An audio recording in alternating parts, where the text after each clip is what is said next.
En les últimes 6 setmanes de l'any, el sector del joguet ven el 75% del consum anual.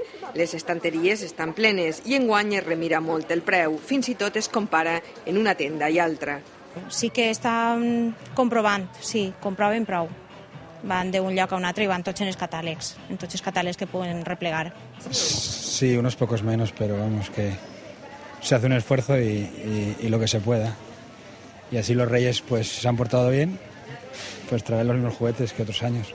Más seleccionado y menos cantidad. Però els fabricants de joguines no donen un missatge pessimista. Pensen que el joguer de qualitat i segur ha calat en el mercat i que no se sacrificarà ni pel preu ni per la butxaca. El sector preveu mantindre la facturació de 1.000 milions d'euros de l'any passat.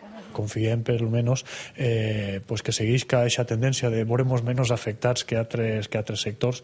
El tema de Reis, el tema de la campanya de Nadal, el ser dirigit als xiquets té algo especial que el fa el sector i pensem que puguin estar mantenint-se les xifres i de moment així és. Les compres es pensen més, però segons un estudi de la Unió de Consumidors, en el 56% dels joguets els preus s'han mantingut o s'han rebaixat respecte de l'any passat.